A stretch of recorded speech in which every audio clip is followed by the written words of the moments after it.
أعانهم على تحمل أقداره شهودهم حسن اختياره.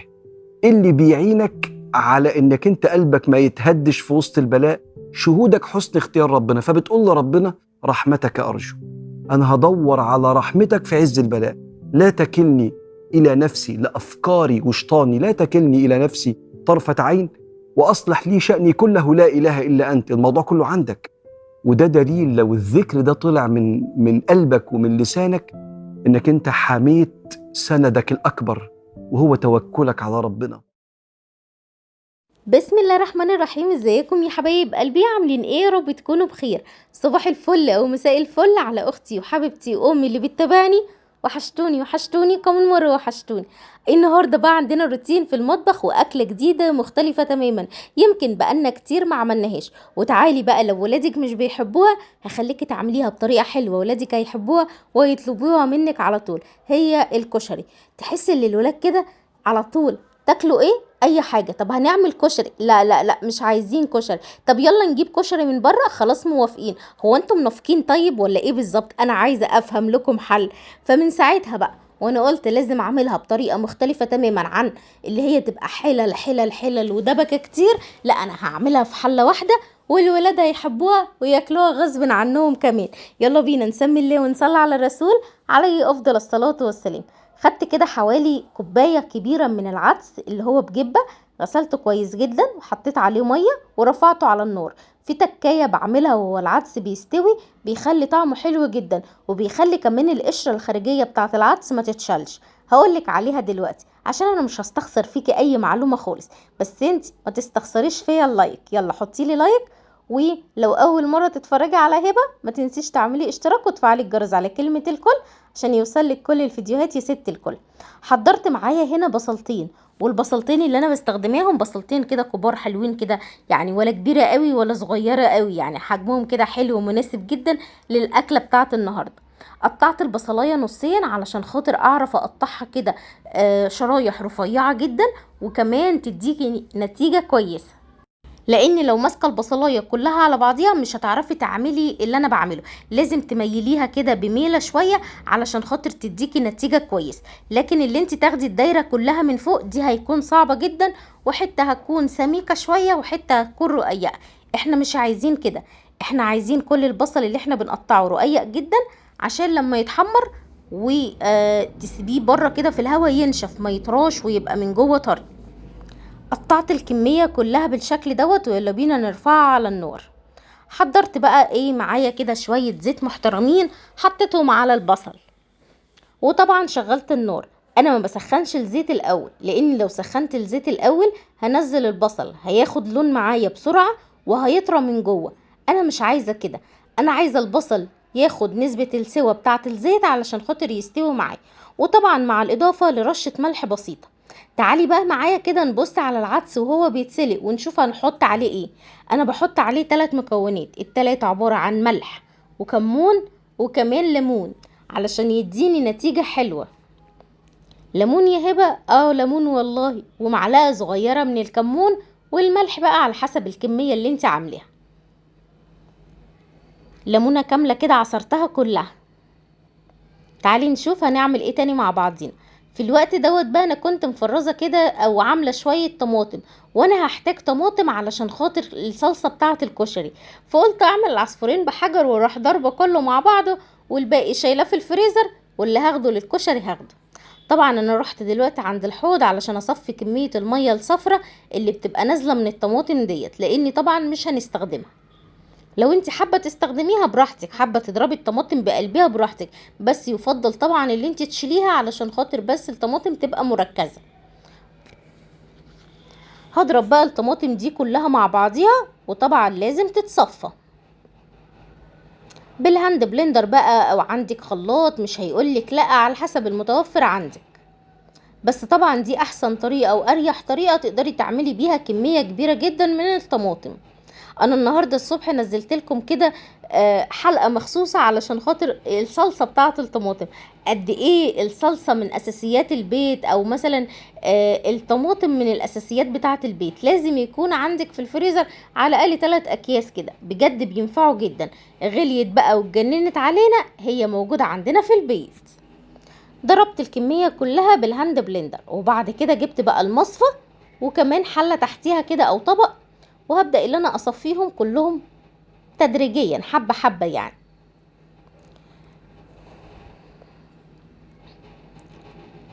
هنا خلاص كنت خلصت الكمية كلها، بسم الله ما شاء الله. دي الكمية بعد ما صفيتها كلها، طبعا مركزة جدا. رجعت تاني على البصلة وبقيت ابص عليها، طبعا مع الاضافة لشوية الملح اللي انا حطوهم. ايوه كده، بس كده. اول ما بتحطي الملح بتلاقي الايه البصلة اتحمرت معاكي بكل سهولة. بتكوني بقى محضرة معاكي مناديل مطبخ او ورقة كراسة تكون مش مكتوب فيها، على حسب المتوفر عندك، او ورقة زبدة، مفيش مشاكل. كل دوت متاح، مفيش اي مشاكل خالص بالنسبة له. بس اهم حاجة اللي انت تفرطي البصل ما يتحطش كله على بعضه، وكمان تحطيه في مكان متهوي، يعني ما تغطيهوش، اقصد كده. هرفع كمية البصل كلها من الزيت، وطبعا انا مزودة كمية الزيت عشان خاطر احنا هنعمل بيها الصلصة وهنسوي الكشري. طبعا بقى الاول كنا بنقعد بقى ايه، نعمل الرز والشعرية في حلة لوحديها، ونسلق مكرونة صغيرة ومكرونة سباكيتي في حلة لوحديها، وتقعدي بقى تعملي يوم الكشري ده حلل حلل، ولا اكنك فاتحة محل. طب وعلى ايه كل ده؟ ما تعملي كله في حلة واحدة. طبعا هنا انا قسمت كمية الزيت على نصين، وهولع النار على الحلة اللي انا لسه حطاها دي، عشان دي اللي انا هعمل فيها الصلصة. حضرت بقى معايا ايه؟ حضرت معايا المكرونة. هنزل كده بشوية حلوين كده من المكرونة اللي هي الايه الصغيرة، المكرونة البيبي ديت على رأي مك. طبعا اول ما احس ان المكرونة كده بدأت اللي هي تاخد لونه ابيض، هنزل بالشعرية على طول. في ناس بتحب تحط لسان عصفور، لو انت حابة تزودي الكمية يعني، ممكن تحطي كده قد نص كوباية من لسان العصفور برضو. حطيت كده شوية الشعرية، طبعا ممكن تحطي الشعرية اكتر من المكرونة او اقل من المكرونة، برضو على حسب المتوفر عندك. بصي خديها كده نسبة وتناسب، ربع شعرية على ربع لسان لا مش لسان عصفور، لو انت حابة ماشي. ربع شعرية على ربع مكرونة، على ربع كيلو من الرز، على ربع كيلو من العدس، هيطلعوا لك حلة بسم الله ما شاء الله. هيأكلوا عيلة مكونة من 6 7 افراد والله. والرز طبعا ما بيتحطش كتير، يعني ربع كيلو تقريبا كده، ممكن نقول كوباية لكوباية ونص، بكبرهم قوي كوبايتين. يعني انا استخدمت النهاردة كوباية ونص من الرز بس. حطيت في الحلة التانية معلقة كده من الثوم، وطبعا يعني عينيا عليه وبقلبه كل شوية. طبعا الثوم بيتحمر في الزيت اللي كان فيه البصلة، فواخد طعم البصلة وريحة البصلة، والموضوع كده بقى معانا تمام. الطماطم بقى اللي لسه ضاربينها بالهاند بلندر ومصفينها، هاخد منها كده كوبايتين كبار. وطبعا الطماطم دي طماطم مركزه، حطيت عليها كده حوالي ايه يعني، ممكن ايه، انا يا دوب بس حطيت شويه ميه في الكوبايه علشان خاطر لما اجي اغسلها ما يبقاش فيها طماطم من جوه، بس كده شويه ميه صغيرين جدا. هاخد بقى الرز اغسله عشان خاطر هنا الشعريه والمكرونه كانت اتحمرت معايا.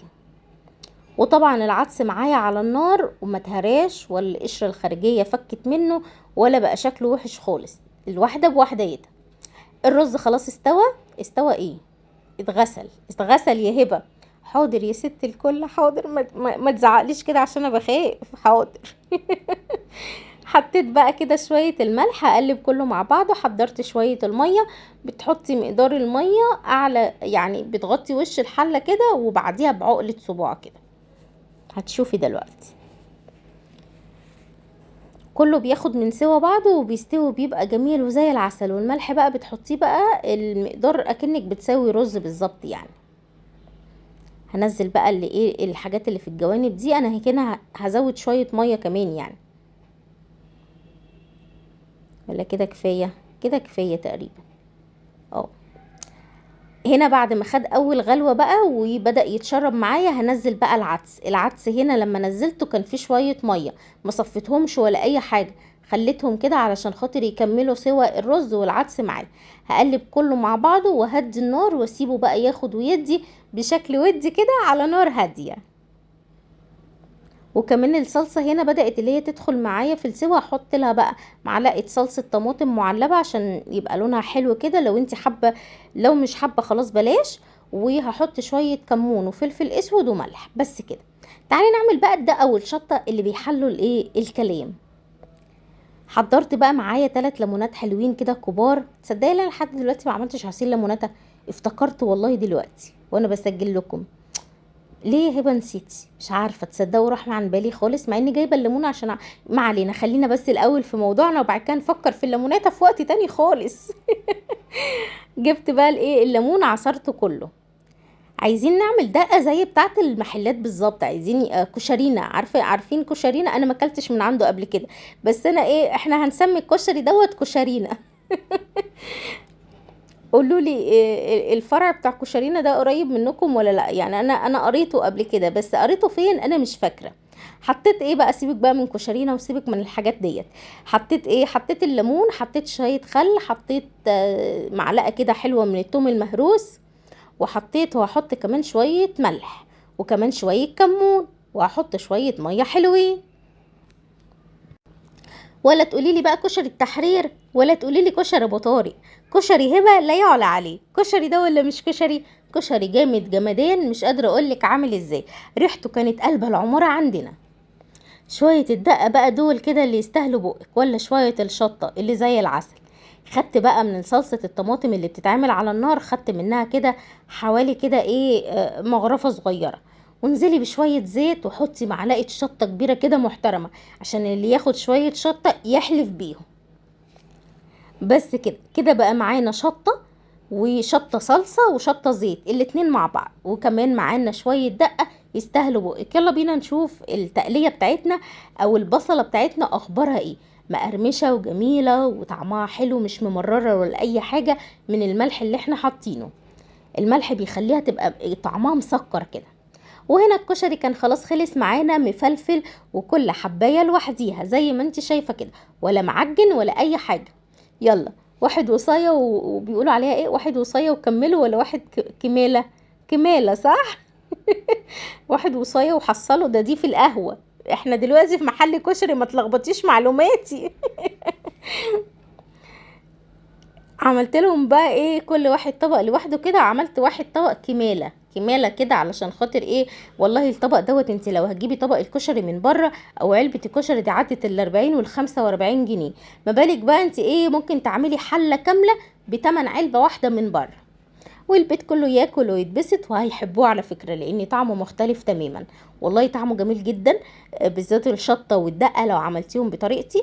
وكمان هو مش متعب، مستعجله حيرانه قرفانه طهقانه مش عارفه تعملي اكل ايه، اعملي حله الكشري دي وكله هيتفق عليها.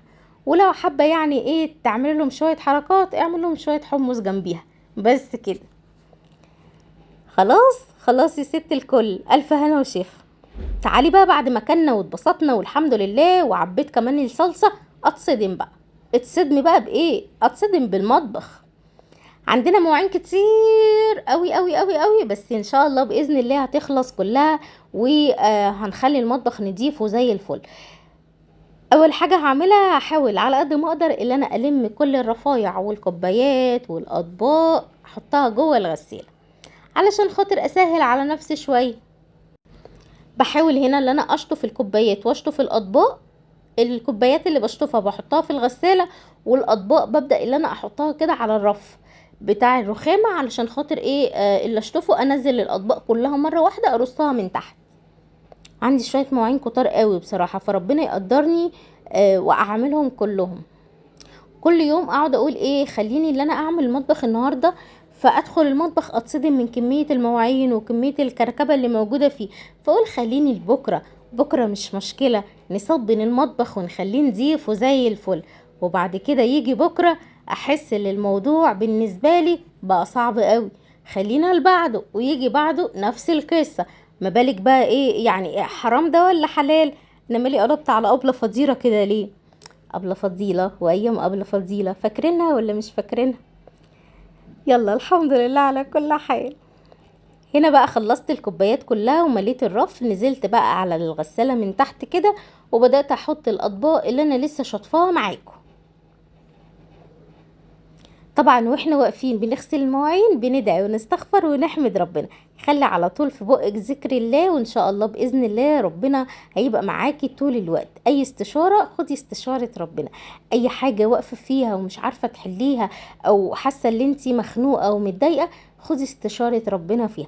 خلي ربنا هو اللي يمشيلك امورك، خلي ربنا ما يبقاش فيه حاجز بينك وبين ربنا. خلي كل حاجه بتعمليها ربنا هو بتدابير ربنا.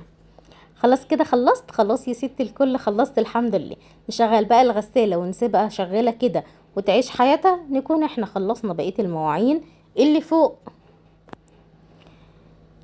عندي بقى شوية معالق كده كتار قوي، فقلت احسن حل للمعالق دي اللي انا اجيب البولة دي واحط فيها شوية مية سخنة كده، بحيث اللي تفور لي المعالق دي وتنزل منها اي دهون، وانا اخلص بقية المواعين على رواق. طبعا بقى الحله اللي انا عملت فيها الصلصه الكبيره والمصفى والهاند بلندر، بص حاجات كتير قوي. فان شاء الله باذن الله ربنا يقدرنا ونغسل المواعين كده واحنا واقفين بقى زي ما قلت لكم كده. ادعي بقى، ادعي لكل حاجه في نفسك فيها، ان شاء الله باذن الله ربنا هيحققها لك. اوعي تزعلي او تتضايقي او تحسي اللي ربنا نسيكي، لا ربنا مش نسيكي والله، بس بيمتحن صبرك، بيمتحن صبرك، بيشوف انت فعلا هتصبري علشان خاطر يرضيكي بعد كده ولا مش هتصبري. فان شاء الله باذن الله كل حاجه وليها وقتها. فانت لو مستعجله على حاجه وحاسه اللي هي اتاخرت عليكي قوي، ما تعرفيش حكمه ربنا في ايه، يمكن تيجي وتيجي معاها الخير كله، صح ولا لا؟ فانت خلي عندك يقين بالله اللي كل حاجه ان شاء الله باذن الله هتحصل، بس في وقتها. وربنا كبير وقادر يحقق كل اللي نفسنا فيه، بس انت قولي يا رب، طول الوقت قولي يا رب، هتلاقي كل حاجة بتتحقق معاكي والدنيا بقت تمام. اهم حاجة اللي انت ما تيأسيش من الدعاء، علشان خاطر تحس كده ببركة كل حاجة بتعمليها. قد ايه الدعاء ده حلو قوي. ولما تحس نفسك عايزة تدعي، ادعي على طول في اي وقت، اي وقت. ويا ريت وانت بتدعي ادعي بحرقة شوية كده، هتلاقي ربنا يستجيب للدعوات بتاعتك. ادعي وانت بتصلي، ادعي وانت واقفة، ادعي وانت ماشية، وانت سرحانة، وانت قاعدة، وانت نايمة، هتلاقي الموضوع بالنسبة لك جميل. ربنا هيستجيب لكل الدعوات اللي احنا بندعيها. امين يا رب العالمين. ان شاء الله باذن الله ربنا شايل لنا حاجة كبيرة وحاجة جميلة، بس بيمتحن صبرنا. طول ما انت صابره وراضيه ربنا هيبارك لك في كل حاجه. اهم حاجه اللي انت تبقي راضيه وحامده ربنا على اللي في ايديكي، ما يبقاش عينيكي في حاجه تانية وتقولي الحمد لله على اللي معايا. لا طبعا ده مش صبر ابدا، ولا حمد، ولا حتى رضا. مفيش رضا بيجي من كده خالص. اهم حاجه تبقي مقتنعه بالحاجه اللي معاكي. قد ايه الانسان بيعيش راضي وسعيد لما بيكون راضي من جواه. فاحنا نحاول على قد ما نقدر اللي احنا نرضى بكل حاجة ربنا قسمها لنا وكاتبها لنا الحمد لله. وخلي عندك كده يعني قناعة شوية كده اللي اللي ربنا عظيم قوي وكبير قوي وهيحقق لنا كل اللي نفسنا فيه. بس كل واحد بياخد على قد نيته، كل واحد بيشيل شيلته اللي ربنا اداهاله. هو ربنا عارف قدرة الانسان قدرته لحد فين، فبيديله الحاجة اللي هو فعلا يقدر يتحملها. في ناس ما تقدرش تتحمل اللي انت متحملاه، وفي ناس ما تقدرش اللي هي اللي انت تتحملي اللي هم متحملينه. فكل واحد بيتحمل على قد شيلته، او هو ربنا شايف كده. فانت ما تجيش تقولي اشمعنى، مش اشمعنى، في حاجات كتيرة قوي مستخبية ما ينفعش حد يحكيها. عامة كده محدش بيحكي على خيبته، محدش بيصور خيبته، محدش بيقولك على اللي حصل له وخيبته اللي حصلت له. فما تبصيش لحد من الظاهر، دوري كده في الدفاتر وهتلاقيك انت سكتي خالص وقفلتي على الدفتر بتاعك كده وقلتي الحمد لله انا في نعمة غيري مش فيها، الحمد لله. طول الوقت ادعي كتير واستغفري اكتر، وان شاء الله باذن الله ربنا هيرضيكم ويرضى عنكم ويحسن ما بين ايديكم. امين يا رب العالمين. ربنا ينولنا الصبر والصحة والستر وراحة البال والرزق الحلال. اهم حاجة الرزق الحلال والله العظيم. ممكن يبقى رزقك قليل جدا بس بيكفيكي وبيفيد وما بيخليكيش تتحوجي لحد، وممكن حد تاني يبقى رزقها كتير جدا بس المشكلة بيجي في نص الشهر ويخلص، وتقعد حاطة ايديها على خدها وتقولك منين، انا مش معايا ومش عارفة اكمل الشهر. دوري على الاسباب، دوري على الحاجات اللي ممكن انت تكوني بتعمليها غلط في حياتك وربنا بيعاقبك في النقطة ديت. فنحاول نبص على كل حاجة بنعملها. قبل ما تنامي على المخدة بالليل حطي راسك كده على المخدة وقولي هو اليوم بتاعي عدى دوت في سلام ولا لا، اليوم بتاعي عدى دوت من غير ما اكسر بخاطر حد ولا انا فعلا كسرت بخاطر حد. طب انا لو كسرت بخاطر حد ينفع اصلح اللي انا عملته ده ولا ما ينفعش؟ هتلاقي اللي فيه ضمير جواكي بيأنبك على كل حاجة بتعمليها، وديت من الناس القليلة جدا اللي بتحس بالموضوع ده. فلو انت من الناس ديت صدقيني كرمك كبير جدا من عند ربنا. الناس اللي هي ضميرها على طول صاحي وبيصحصحها اول باول دي. هنا كنت خلصت كمية المواعين، كان عندي فاكهة في التلاجة بس لما بتتحط في التلاجة بتسقع قوي. انا غسلاهم الحمد لله وما بحطش حاجة في التلاجة مش مغسولة، بس انا قلت انا عنشهم كده بشوية مية علشان خاطر ايه، الولاد يبقى ايديهم جاية عليها على طول، واخدها معايا بره على الترابيزة وناكل براحتنا. بس كده خلاص، بحبكم في الله، السلام عليكم.